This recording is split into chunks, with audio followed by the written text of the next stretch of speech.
Good evening.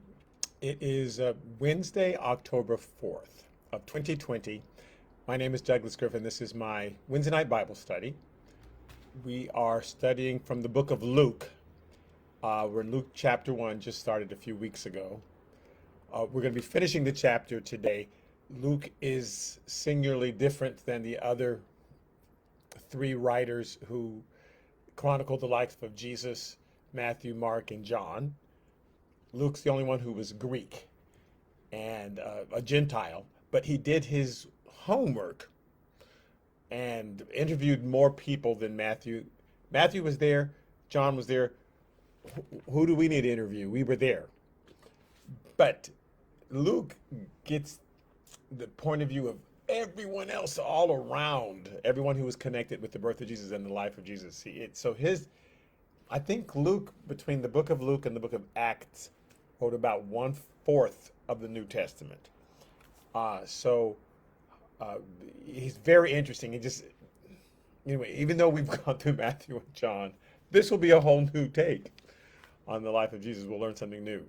So I'm going to start with verse 39 of Luke chapter 1.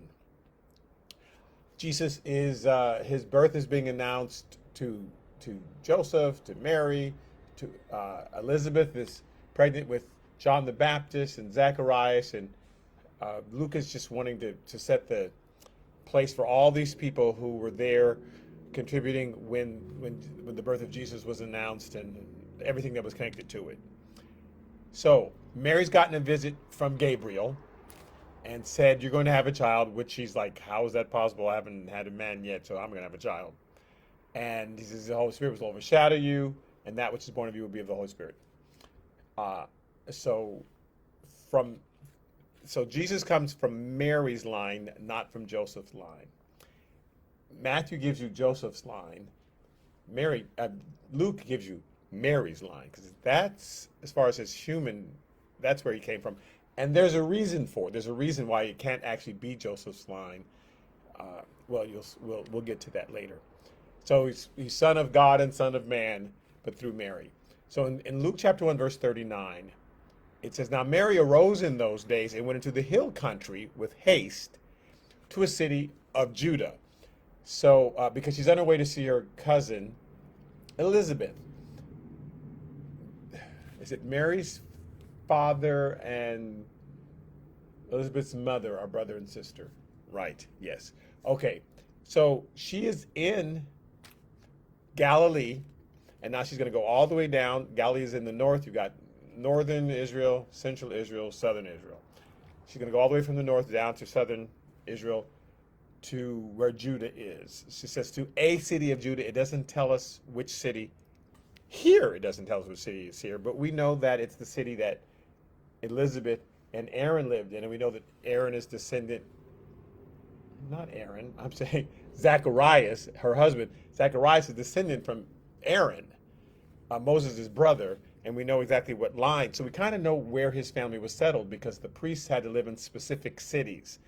When the children of Israel came back from Egypt and were given the land of Israel, the land was divided up among 11 tribes. Joseph, being one of the brothers, he got two. His son Manasseh and Ephraim, they each got their own plot of land. So really it was 12. The Levites didn't get anything. They were assigned certain cities, and they were dispersed all among all their 11 brothers. But the Levites, of which Moses and Aaron were Levites, they didn't get their own place. So we know what cities they were assigned, and so we kind of know where Aaron was from. We know where Mary went. In Joshua chapter 21, and this is when the dividing of the land of Israel is happening, in verse 8, it says, "And the children of Israel gave these cities with their common lands by lot to the Levites." So you get these cities. You don't get a whole big state, but a little city here and there, as the Lord had commanded by the hand of Moses. In verse 9 says, "So they gave from the tribe of the children of Judah and from the tribe of the children of Simeon these cities which are designated by name." So the children of Judah, they had to give up one of their cities. Children of Simeon, they had to give up one of their cities, right? So verse 10 says, "Which were for the children of Aaron." Aaron's a Levite.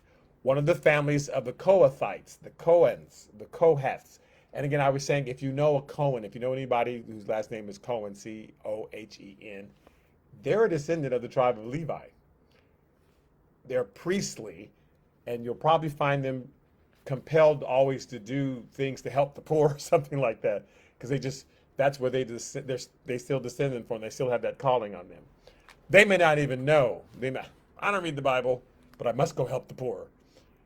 So the Kohaths, which became the Cohens, who were of the children of Levi, it says, for the lot was theirs first. They got the first lots, where Judah was and Simeon was, and Judah and Simeon are in the far south. Verse 11 says, and they gave them Kirjath Arba. It says in parentheses, Arba was the father of Anak, and the Anakins are the Goliaths, right? They're descendants from the Goliath is descended from Anak, was their father, and Goliath had 5 brothers, which is why David had 6 stones, again, because he was going to go after each brother. He didn't know if all the brothers would be there or not. Only Goliath was there, but eventually Judah took that land from Goliath and his family. And it's called Kirjath Arba, and they changed the name. They say, which is Hebron. And it's in the mountains of Judah with the common land surrounding it. So if you were from the Kohaths, that's where you were. You were in Hebron. And that's who Aaron, Zacharias, and Elizabeth were from that line. So when it says he went to a city of Judah, we kind of know, well, they went to Hebron, because that's where Elizabeth was forced to live with her husband. In Luke chapter 1, verse 40, it says, and she entered the house of Zacharias and greeted Elizabeth. And it happened, verse 41, when Elizabeth heard the greeting of Mary, that the babe leaped in her womb. So she's carrying John the Baptist. She's 6 months pregnant. Mary has just gotten pregnant, only because the Holy Spirit, the angel Gabriel, told her, boom, you're pregnant. Ah! So she runs. Well, she didn't run, but she goes up and visits her sister, like, what am I supposed to do? Because everybody knows I've been with a man. I'm about to be disgraced. But hey, be it to me according to your word. You know, I'm pregnant. I'm a 16, 17-year-old girl. Well, however old she was, 18. However old, she's young, and I'm pregnant. So what do I do? So she went to visit her cousin Elizabeth, who's much older, much older than her. And the babe leaps in her womb. That's John the Baptist. And Elizabeth was suddenly filled with the Holy Spirit, because the baby knew the Messiah is just coming, and so she prophesies. Now, prophecy doesn't always mean that you're foretelling something that's some future event. Prophecy is just technically you are forth-telling God's will. Holy Spirit comes upon you, and you're saying God's will. The words that are coming in your mouth are coming directly from God. You're just like a vessel. You're just like a water faucet. It's just pouring through you. So she's prophesying. Let's see if there might be an element of future events in here, but she's prophesying means God's just using her to speak. So it says, then she spoke out, verse 42, with a loud voice and said, blessed are you among women, and blessed is the fruit of your womb. Now, Mary just got there. She's 3 days pregnant. There's no way to tell that this girl, and there's no way to even think, why would you think she was pregnant?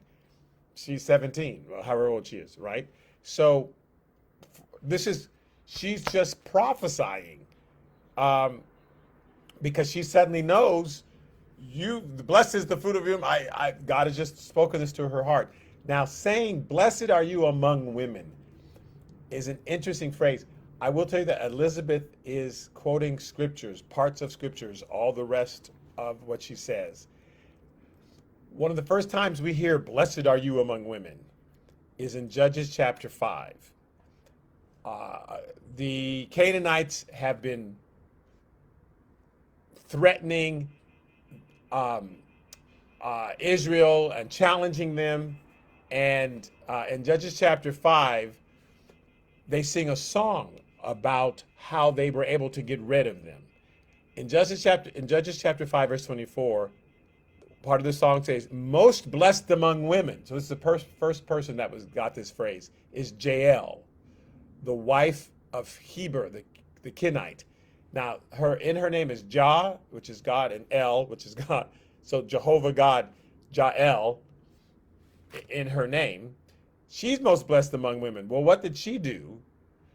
It says, blessed is she among women in tents, the women who live in tents. He asked for water, the Kenite. He asked for water, and she gave milk.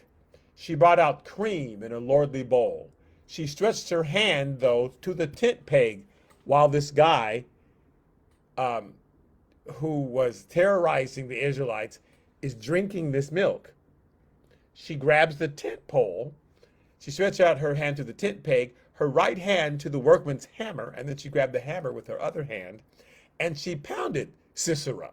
So she didn't pound her husband. She pounded Sisera. She pierced his head. She split and struck through his temple. And at her feet he sank. He fell. He lay still at her feet. He sank. He fell. And where he sank, there he fell dead. So she's blessed among women because God used her to liberate her people. Won't he do it? Aha, see? Sisera was this general who was leading this attack. And this is around Gideon's time and all of that. And Barak, who Deborah prophesied to and say, go and fight, you know. So this is when God's trying to get them to do these things. And the men aren't doing what they're supposed to be doing. The women are prophesying to them. The women are taking stuff into their own hands. The men are too scared. They don't believe God's really going to come through. The women did. So she splits his skull with a tent pole. Blessed are you among women because you did what God told you to do, and he used you to liberate our people. And blessed are you, Elizabeth saying the same thing to Mary, because God's going to use you. Through you will come a liberator of our people. The only other time something similar was used in Ruth, chapter 3. In verse 11, Ruth, who does not have any place to stay. Where am I going to stay? I've left my people, and I'm following Naomi. I'm following Naomi. And she's my mother-in-law, and I've given up on my people to follow her because I just believe that God is on these people. God is on these Israelites. So I have no husband. My husband died. And Naomi sends her to a cousin, to Boaz. Now, Ruth and Boaz, their grandson is being Jesse, and Jesse is the father of David, who the Messiah comes from. And so this is this Messiah line. It says, then he said, Boaz says to her when he sees her, blessed are you of the Lord, my daughter, for you have shown more kindness at the end than at the beginning, in that you did not go after young men, whether poor or rich. You saved yourself. You could have gone after any of these men in the field and seduced them, but you did not. Boaz ends up marrying her. Verse 15 says, also he said, this is interesting, bring the shawl that is on you and hold it. And when she held it, he measured 6 ephahs of barley and laid it on her. I'm giving you these 6 things of barley, and then she went into the city. Well, the Jews believe that these 6 ephahs of barley represent the fact that she's going to give birth to 6 people that God is going to use, including the Messiah. One of them was David. One of them, she doesn't give birth to. From her will spring, from her ancestors, 6 godly men who God uses especially. We know about David, and that the Messiah will come after her, will come from her. That's what these 6. That's why he gave her 6 barley. The scriptures does not say that, but the rabbis, the Jews, that's what they believe these 6 ephahs mean, and they believe that the Messiah who came out of her, from her line, would have 6 blessings. So in Isaiah chapter 11, verse 2, they believe these are the blessings. It says, there shall come forth a rod from the stem of Jesse. Well, Jesse is Ruth's grandson. And a branch shall grow out of his roots. So from Jesse will come David, and from David, a branch will come out of his roots. Now, here's the blessing. The Spirit of the Lord shall rest upon him, the Spirit of wisdom and understanding, the Spirit of counsel and might, the Spirit of knowledge, and the Spirit of fear of the Lord. So these are the 6 ways he will be blessed. He will have the Spirit of wisdom, he'll have the Spirit of understanding, the Spirit of counsel, the Spirit of might, right? So anyway, that's why they believe, Ruth, you were blessed among women, and Jael, because you split that guy's skull, you're blessed among women, and now Mary is getting the same greeting from Elizabeth. Hey, Mary, you're blessed among women. The fruit of your womb is going to change the world. She just knows us supernaturally. Luke chapter 1, verse 43, she goes on to say, but why is this granted to me that the mother of my Lord should come to me? Well, I can't believe that you're here, and why am I special that you came here? The mother of my Lord. So she knows you're giving birth to the Messiah. She just knows. Mary just walked in the door. Now, Luke interviewed Elizabeth before she passed away, or she interviewed somebody. Actually, Elizabeth had passed away by the time Luke did this. But he went and got the story. Now, Mary was there, actually. So he probably got the story from Mary, because we don't know what Elizabeth was doing before Mary got there. So Luke probably got this. I just walked in, and here's what Elizabeth said to me. Neither Matthew, Mark, or John interviewed the mother of Mary, the mother of Jesus, to find out what was going on. What was your story? But Luke is like a journalist. He's like a reporter. So why is this granted to me that the mother of my Lord should come to me? For indeed, as soon as the voice of your greeting sounded in my ears, the babe leaped in my womb for joy. So blessed is she who believed, for there will be a fulfillment of those things which are told her from the Lord. Now, this is an excellent biblical principle. There will be a fulfillment of the things which were told her from the Lord. If God tells you something, he's telling you what he's going to do. It can come in a dream. You can just be minding your business, and at the daydreaming at the stoplight, and God speaks to your heart. I think I'm supposed to move here. I think I'm supposed to go to school. Or maybe I should apply there. It's going to happen. God's just put that in your heart. He delights in performing his word. He will do that. The things that we just make up, you know what? I think I'm going to have a mansion in Beverly Hills. The things that we just decide one day, God's not obligated to do any of those things. And you can believe all you want and just and try to manifest it. Not going to happen because you made that up. But the things that God spoke in your heart, there will be a fulfillment of those things which were told you from the Lord. In Deuteronomy chapter 31, verse 8, it says, and the Lord, he is the one who goes before you. He will be with you. He will not leave you nor forsake you. Do not fear nor be dismayed. He goes in front of you. God's clearing out the way for us. God's already seen the future because he's been in the future. He's already been there. He already knows what's going to happen. He's telling you what he's seeing. He just turns his head and sees 100 years down the road, and he whispers in your ear, this is what's going to happen, because he's seen it. He's there making it happen. He goes before you. So we don't have to worry if God's told us something. Isaiah chapter 52, verse 12 says, for you shall not go out with haste, slow down, nor go out by flight. For the Lord will go before you, and the God of Israel will be your rear guard. So he's in front of you and behind you, protecting you. So we don't have to worry. When the God has spoken to your heart, he says, I'm going to make these things happen. Mary's like, how is this going to happen? What am I going to do? I'm pregnant. I'm not married yet. There'll be a fulfillment of those things God has spoken to you. You're blessed. Isaiah chapter 46, verse 9. Remember the former things of old. Remember how I used to work.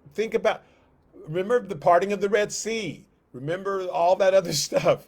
For I am God, and there is no other. I am God. There's not another God. There's not another person controlling the universe.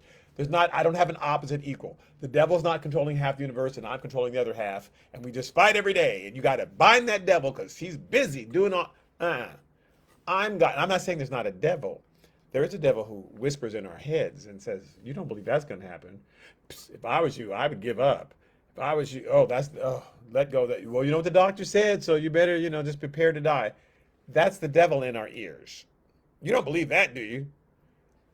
But he's not the God who can do great things and make things happen. God's saying, I'm God. There's no other God.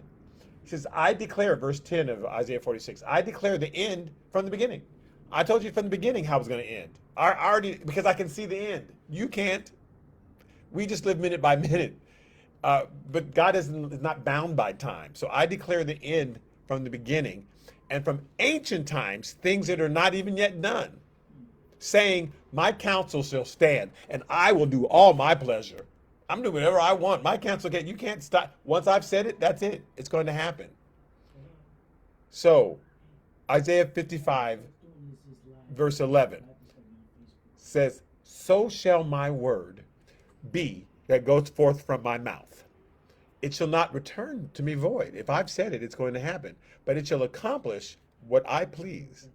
And it shall prosper in the thing for which I've sent it. It'll prosper. Okay, so uh, Mary's about to respond to this. This is called like the Magnificat, her response. The first two verses of her Magnificat expresses her joy. She's just saying how excited she is. The next two, because it's in four parts, the next two verses is her reason for joy. Why are you so excited? She tells, here's why. So first I'm going to tell you that I'm excited, and I'm going to tell you why. Then she explains God is restoring order because they live at a time when the Romans are oppressing them and the Pharisees are oppressing them. The vast majority of people are poor and oppressed. The Romans are controlling them and waging heavy taxes on them. And the Pharisees are giving them the temple tax they have to pay. And he says God's going to restore order because things are out of balance. The rich are just doing too many crazy things. The powerful. And it's not that rich people are evil. These particular rich people were really oppressing them. So he says God's going to restore order. And the fourth part is this birth is God's grace. There's nothing that we're doing to earn it. There's nothing we're doing to cause it. Because God's grace means God gives us what we don't deserve. His mercy means he prevents consequences from happening that we should get. So that's what he does in his mercy. His mercy is what God prevents, but his grace is what God gives, right? So he says this verse is God's grace. So the first two verses are just about Mary's joy. Mary says in verse 46, my soul magnifies the Lord and my spirit has rejoiced in God, my Savior. My soul just magnifies him. I make God bigger. I just want to magnify him in my eyes. I mean, you can't make God bigger. He's pretty big. But I want to talk about his goodness. My soul is just magnifying and talking about how big God is. Verse 48. For he has, now this is her reasons for her great joy. For he has regarded the lowly estate of his maidservant. Like I'm nothing. For behold, henceforth all generations are going to call me blessed. Now it doesn't say if all generations will worship me. She's not asking for that. She's going to say, wow, you're really blessed. You've said that to someone. Boy, look how God has blessed you. Nothing in you wants to worship them at that point. And when she says all generations will call me blessed, we will. Mary was blessed. She got to be the mother of Jesus. That's phenomenal. But this is not a verse saying, and then they will worship her. For he who is mighty has done great things for me, and holy is his name, and his mercy is on those who fear him from generation to generation. So this is why I'm so joyful. Now she's going to talk about God's restoring order, because there's a reason the Messiah is coming, not just because, you know what, I think it's just time for me to go down there. He's restoring, or things have gotten out of whack, and he's let people, and God will let people go. And we think, oh, is God got to do nothing about it? Oh, he's coming. But he's giving that person an opportunity to repent. And he'll let things get out. And it's like, okay, that's it. You know how, don't let me have to come down there. You guys be quiet down there. And this gets louder. Okay, I'm telling you, I'm warning you one more time. And then finally, okay, now I have to come down and restore order. And that's what he's doing.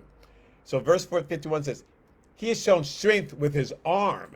He is and that's just a metaphor. They always talk about the hand of God, the arm of God, because in their culture, you know, their arm wrestling and stuff, that, you know, that's the measure of your strength. So he's shown strength with his arm. He scattered the proud in the imagination of their hearts. And she's actually prophesying what's going to happen. In her mind, it's already done because, oh, well, the Messiah's here. I know he's going to do. So she's now prophesying. She's now seeing ahead what's going to happen. He scatters the proud in the imagination of their hearts. He's put down the mighty from their thrones and exalted the lowly. She is premiering the Beatitudes, because the Beatitudes are about blessed are the poor in spirit, blessed are the humble in heart, where Jesus is freaking everybody out because they've been taught, and so have we, blessed are the rich, blessed are the powerful. Clearly God has blessed them, and so the fact that I'm poor must mean that I'm doing something wrong, that I'm bad, and God, Jesus came and go, oh, no, actually, ironically, you have a better chance of seeing God. You have a better chance of giving yourself to God. There's actually more of a snare for the rich. Not all the rich. It's just, I'm saying words like more of a snare, because they will trust in their power. They trust in their might. So sure, they're blessed. That's why he gave that parable about Lazarus, which is in Luke, and the rich man. The rich man had it all here, but this is such a short time. He says, but the time that's for eternity is when we get to heaven. And unfortunately, this man's riches kind of snared him so that he wasn't able to see God, where Lazarus gave his heart to God. So she's saying God's going to turn over the proud and the mighty and the strong who are oppressing. If there are rich people who are doing good things, God's like, go for it. But if there are rich who are oppressing, if they're powerful, if they're bullies who are oppressing people and beating up, and then eventually they get their comeuppance in a big way. So he's filled the hungry with good things, it says in verse 53. And the rich, he sent empty away. So he sees what's going on. And she's prophesying what she sees what's going to happen as a result of Christ turning things on their head. He has helped, verse 54, his servant Israel in remembrance of his mercy, as he spoke to our fathers, to Abraham, and to his seed forever. Now, this isn't a similar prayer when Hannah prayed. It's kind of the same thing. And Mary, again, who knows the scriptures very well, is pulling from the scriptures and things that she's heard other women in her position, like Hannah, who was praying for a baby and suddenly, gave birth to Samuel. And that changed everything because they hadn't had a prophet in all this time. In 1 Samuel chapter 2, verse 1, it says, Hannah prayed and said, my heart rejoices in the Lord. My horn is exalted in the Lord. Just like Mary started with, my heart rejoices and all that. You start with the joy. I smile at my enemies because I rejoice in your salvation. No one is holy like the Lord, for there is none beside you. Then you start to brag on God. Nor is there any rock like our God. Talk no more very proudly. And now here's the part where, you better be careful, all you people who are in power, who are oppressing people. So she starts off with, I'm joyful. There's no one like our God. And now let me tell you what he's going to do to you people in power messing up. Talk no more so very proudly. Let no arrogance come from your mouth. For the Lord is a God of knowledge, and by him actions are weighed. So he sees, and there's not anybody who gets away with anything. There's not anybody who gets away with it. God sees everything. And if there's no repentance, if there's no change of heart, if there's no turning around, he weighs your actions and you'll be found wanting and you eventually have to pay. So he says, okay, you arrogant, you proud, you think you're getting away with something. That's the trap. Okay, back to Mary. Luke chapter 1, verse 56. And here's her last two verses, which is about saying that this whole thing is God's grace. She finished saying that this is his grace. When he says he has helped his servant Israel in remembrance of his mercy. That's part of him doing this just out of the goodness of his heart, his graciousness, as he spoke to our fathers Abraham and his seed forever. So he's fulfilled, and we didn't even have to do anything. He's just done it. So in Luke chapter 1, verse 56, it says, Mary remained with her about 3 months and then returned to her house. Well, we know that Elizabeth was 6 months pregnant. She remained with her 3 more months. So probably stayed until the birth of John the Baptist and helped her, with that. And then once she was good, then she went back home. Verse 57 says, now Elizabeth's full time came for her to be delivered, and she brought forth a son. So Mary was probably there when that happened. It's odd to leave the day before. Oh, you about to give birth? I'm out. Bye. So probably, she would stay. That's what women did for each other. And she brought forth a son. So he just says this verse is out of order, but anyway, this is what happened right before Mary left. And when her neighbors and relatives heard how the Lord had shown great mercy to her, they rejoiced with her. So Elizabeth's been hiding. Mary just popped in. Why are you hiding? Uh-oh, you're pregnant too. What? You're 90. Yes, child. So finally she gives birth and they hear crying and the neighbors going, oh my goodness, look how God has blessed this woman.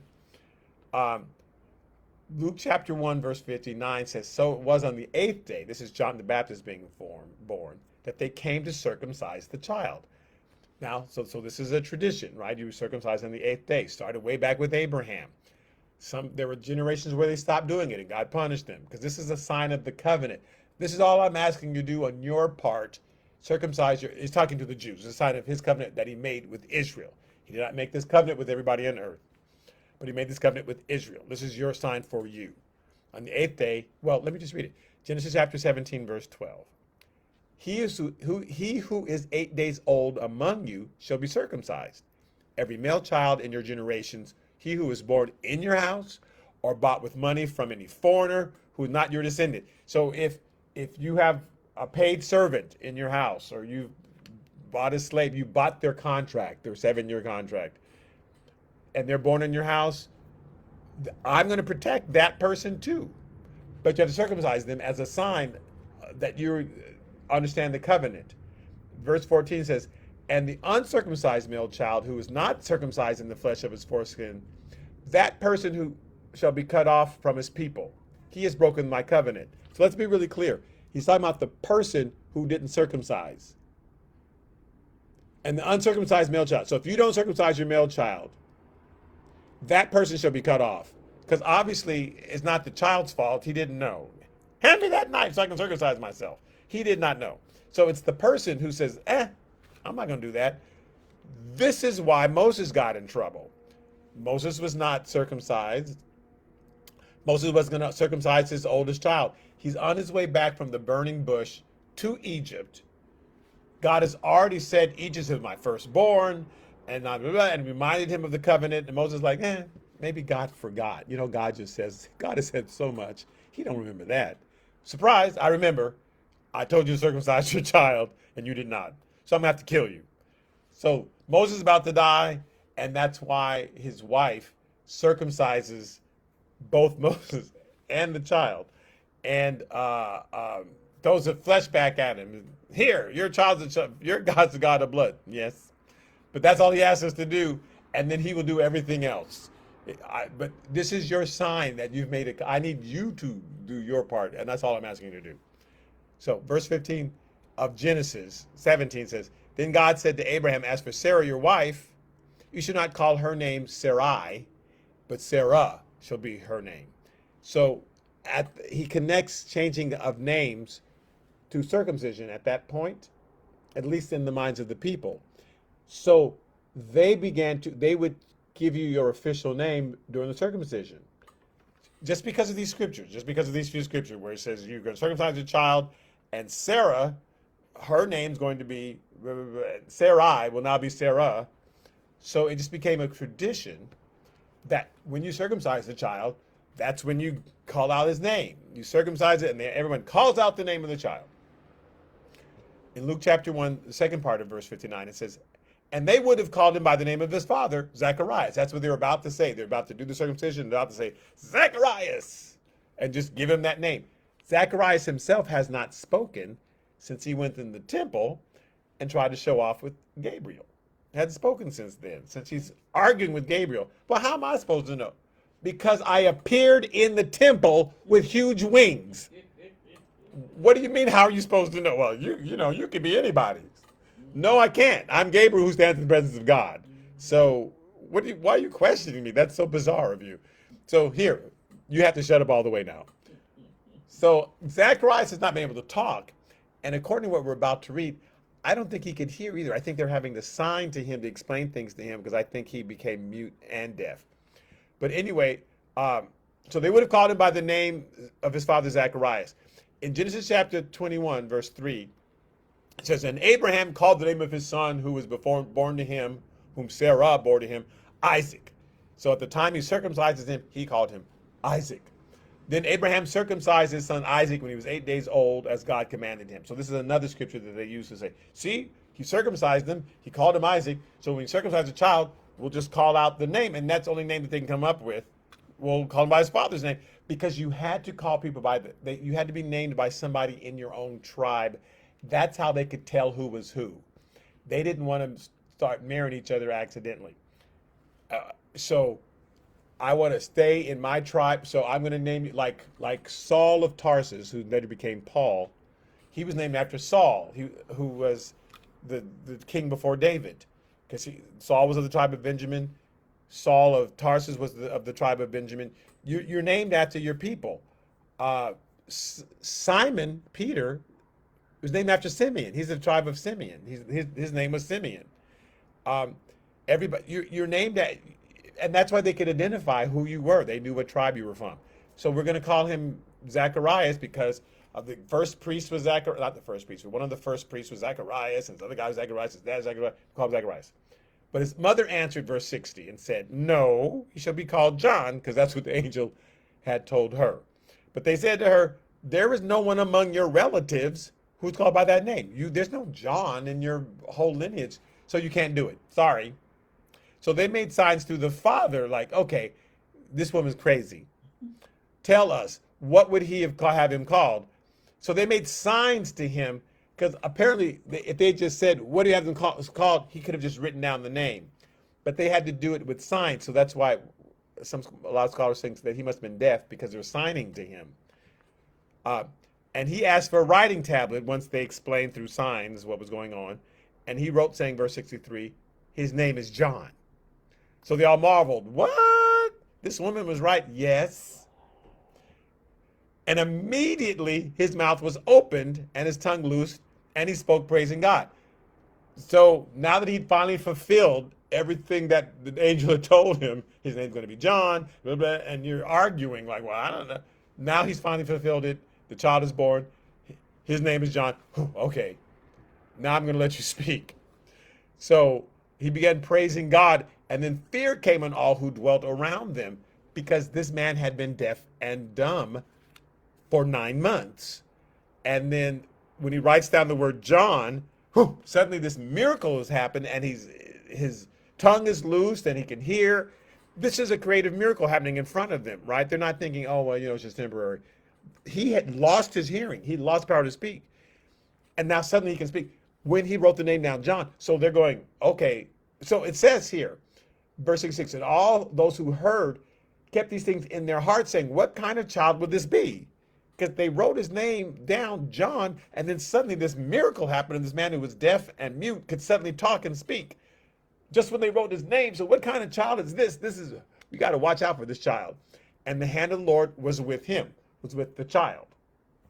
So then Zacharias begins to prophesy. And like I said, sometimes it's just opening yourself up as a vessel and God just pouring out scripture through you, or sometimes it could be some future thing, but sometimes it could just be praise, whatever it's called. So Zacharias prophesying. I think there's an element, some future in what he's saying. In Luke chapter 1, verse 66, it says, now his father Zacharias was filled with the Holy Spirit, and he prophesied, saying, blessed is the Lord God of Israel, for he has visited and redeemed his people. So again, he's seeing a future. He's already done it. He's already redeemed his people. I can see it. And has raised up a horn of salvation for us in the house of his servant David. Now, Zacharias is not from David's line. He's from Aaron and Moses' line. They're the Levites. David's from Judah. So somehow he knows about that the house of David is about to receive this miracle. And as he spoke by the mouth of his holy, verse 70, as he spoke by the mouth of his holy prophets, who have been since the world began, that we should be saved from our enemies and from the hand of all who hate us, to perform the mercy promised to our fathers and to remember his holy covenant. So it's like finally salvation is coming. He's done it. It's happening in the house of David. The oath which he swore to our father Abraham, to grant us that we, being delivered from the hand of our enemies, might serve him without fear, in holiness and righteousness before him all the days of our life. He's going to make a way so that we can just go to the temple and worship him, or in our own homes, or we'll serve him without fear. It has happened. He's redeemed us, because now that the child is going to be born, it's done as far as God is concerned. Verse 76, and then he points to his own child and says, and you, child, will be called the prophet of the highest, for you will go before the face of the Lord to prepare his ways. He is speaking scripture. Because when God speaks, he's speaking a second time, the same thing he spoke the first time, in slightly different words, but the same thing he spoke through Malachi. So God's speaking again through Zacharias. In Malachi chapter 3, verse 1, it says, behold, I send my messenger, and he will prepare the way before me. That's what Zacharias says. You're going to go before the face of the Lord to prepare his ways. And the Lord whom you seek will suddenly come to his temple. Even the messenger of the covenant in whom you delight. Behold, he is coming, says the Lord of hosts. So that's Malachi 3:1. So even this messenger of the covenant, he's coming. But the messenger, I'll send my messenger to go before him. Isaiah chapter 40, verse 3. The voice of one crying in the wilderness, prepare the way of the Lord. Make straight in the desert a highway for our God. So that's who you're going to be. You're going to be the one saying, he's coming, he's coming. I'm sending my herald, which always happened before the king would show up. The herald would go out and bum, ba-da-da, he's coming, prepare the way, Mr. Darby. So and then they walk in, right? The person announces it, Senator Darby. That's what it was. Thank you. Yes. They announce who's coming in. Here comes the president, right? They announce Senator Darby, and then they come in. So you're going to be that messenger. You're going to be that person who goes before him and announces that he's coming. And then no one can mistake it. Well, I didn't know, nobody told me. Yes, I did for 30 years. So in Luke chapter 1, verse 77, these are the last three verses. To give knowledge of salvation to his people. So he's prophesying to his own baby. To give knowledge of salvation to his people by the remission of their sins. So the knowledge he's going to give to them is that your sins can be forgiven. Through the tender mercy of our God, with which the dayspring from on high has visited us. So the dayspring, that well of water, has now visited us. Having a dayspring that you can go to when the desert sun is hot, and you can go to that dayspring and drink that refreshing. The dayspring has visited us. To give light to those, verse 79, who sit in darkness and the shadow of death. Right? You're sitting in darkness, he's bringing in light. To guide our feet into the way of peace. So the child grew, so that's his prophecy, right? You're going to do this. You're going to be shining a light to those who sit in darkness so they can come out of darkness and receive the light that is before them. Verse 80 says, so the child grew and became strong in spirit and was in the desert to the day of his manifestation to Israel. So he lived in the desert. He spent most of the time as a desert. His parents were elderly and probably passed when he was a teenager or so, because he had old parents to begin with. So they think that John took up with a group called the Essenes, Essene, Essene. We don't know how they said it. We just know what the word is. But no one's alive now that was alive then to say, this is how they pronounced it. So people just kind of guess. He lived in the deserts. So there are four groups: the Pharisees and the Sadducees, the Zealots, of whom Judas was a zealot, and the Zealots were zealots. And in 70 AD, it was the Zealots who were forbidding people to leave Jerusalem, even when the Romans were surrounding Jerusalem and saying, come out, we're going to burn up the city, so come out so you don't get burned up. No, if you go out there, we'll kill you. And they would try to go out and they would kill him and send. The Zealots were really, we're going to protect Jerusalem. But you aren't. God's already cursed it because you had your chance in 33 AD when Jesus was there, and now is the judgment. And it was a terrible judgment, and it's horrible. But now the judgment is there. So those were the Zealots. There were the Pharisees. The Sadducees were the ones with the money who helped fund the temple. Herod brought in the Sadducees, and they were his guys who helped fund it. And like in every church, the people who give the most money think they have the most say in how things should go. Well, I gave more money than you, so I should be able to tell you how things should go. So you had the Zealots who were really crazy. Judas was one of them. You had the Sadducees who gave the money, the Pharisees who felt they were the protectors of the law, and the Essenes who didn't like people. They lived in the desert so they wouldn't have to be around people because people bugged them, because people sinned a lot and that bothered them. They were into baptism, which was like a lost art, and purifying yourself and living a clean life. There are people like this. I'm probably describing people that are like this today, and just living off the land, and they ate locusts and honey and just let their hair grow crazy like the Nazarites.